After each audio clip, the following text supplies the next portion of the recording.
The Stiglitz-Stern report of the High-Level Commission on Carbon Prices takes a different approach to carbon pricing.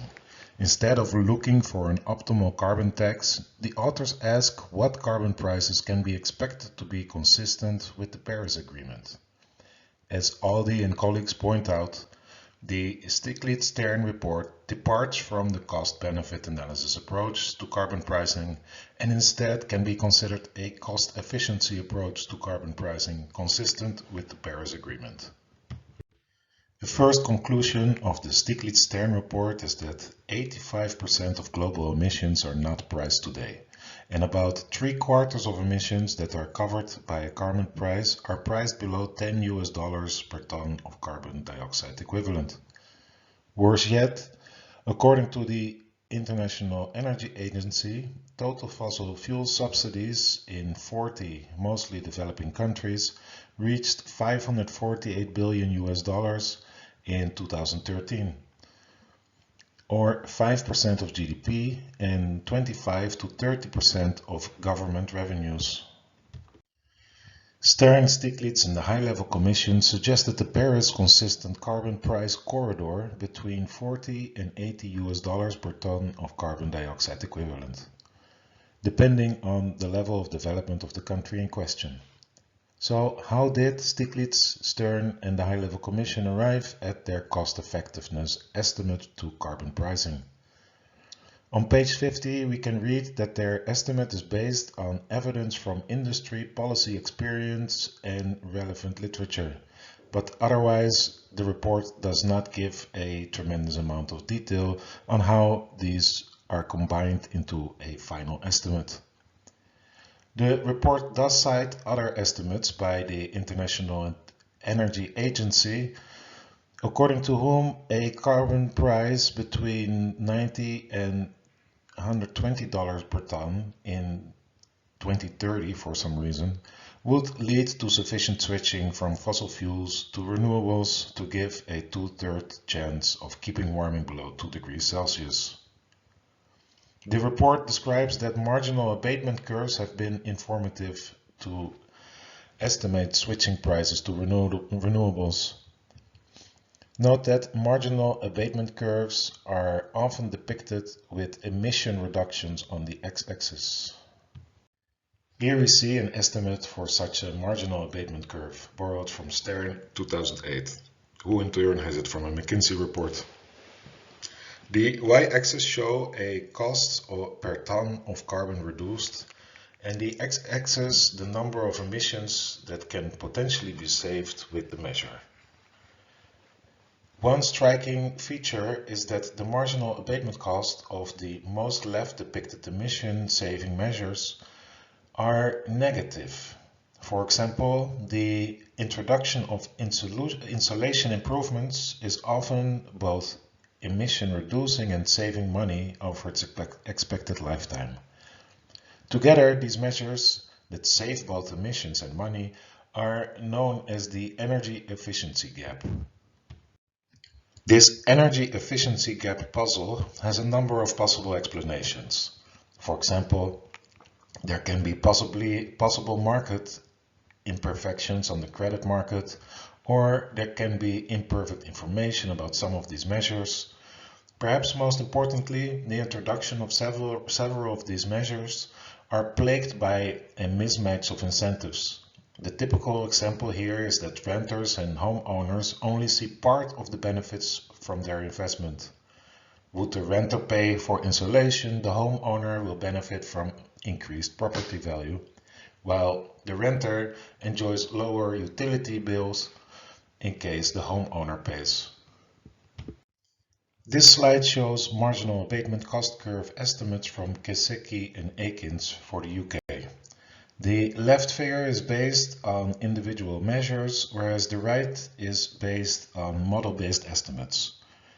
Model-based estimates often come to a higher cost estimate for addressing climate change, in part because they usually do not recreate the energy efficiency gap. Kisicki and Akins caution policymakers to lean heavily on these types of marginal abatement curves because the curves do not give insight into other external costs that are often associated with carbon emissions. They are limited to the measures studied, where there's a tendency to focus on technical savings instead of, for example, behavioral or ecological emission abatement. And the cost estimates are a snapshot that do not include differential scopes for learning. This Paris consistent carbon price corridor of $40 to $80, rather than suggesting a single carbon price, has been somewhat controversial. Since greenhouse gas emissions are uniformly mixing, the location of emissions does not matter for the effects, and consequently, most economists argue for a single carbon price across countries. We can find such sentiments in Chancel and Piketty, who wrote, "Our results thus corroborate and support the key messages of Chakravarty and colleagues, for whom all countries should contribute to climate mitigation efforts, and emerging countries in particular had to stop hiding behind their poor, given the presence of high emitters in China, India, or Brazil." The figures taken from Chancel and Piketty illustrate this clearly. The bottom figure illustrates that the bottom half of the people, when ranked by their yearly estimated carbon emissions, can be found in the Global South with emissions of less than 3 tons per year. Yet, regional per capita emissions shown in the top figure show that emissions in the Global South are catching up fast. The bottom figure also shows that among the top 10% emitters, one can find people from all countries. Stiglitz-Stern and colleagues advocated the price corridor instead as follows. There are two interlinked reasons why low-income countries may choose lower carbon prices than high-income countries. 1. Low-income countries tend to have less ambitious objectives for emission reductions, and 2. Low-income countries tend to require a lower carbon price to achieve a given level of emission reductions. On the former reason, the authors elaborate: when and where trade-offs between development and emission reductions exist, the imperative of development and poverty reduction may justify slower and more moderate emission reductions over the short term. A similar amount of emission reductions in a low-income country may have a higher economic and welfare cost than in a high-income country. And the second reason, that low-income countries require a lower price to achieve a comparable reduction, was motivated as follows. Even if low-income and high-income countries aim for similar emission reductions in relative terms, such reductions may be achieved with lower carbon prices in low-income countries. This is in part linked to the availability of cheaper emission reduction options and the higher price elasticity of emissions in low-income countries. A given carbon price translated to local currency based on market exchange rates will also be equivalent to a higher local price in poorer countries, since the purchasing power parity exchange rates are usually higher than the market exchange rates.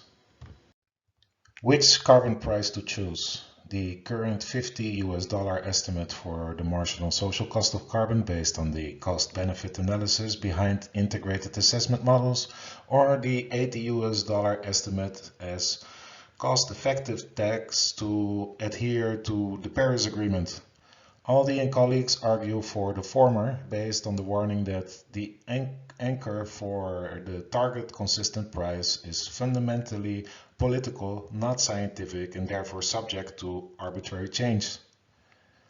Given the many limitations of integrated assessment models leading to underestimation and the irreversibility involved in some of the potential damages, I'd be tempted to advocate to follow whichever method produces the highest carbon price. Before closing my discussion on estimating carbon prices, I wanted to highlight a mildly optimistic angle that long-term pledges at climate summits slowly seem to move in the right direction. And I again wanted to call your attention to this notion of shifting baselines, this time in the context of climate summits by recommending the documentary film The Island President that followed Maldives President Mohammed Nasheed on his campaign to keep warming below 1.5 degrees Celsius at COP9 in Copenhagen 2009.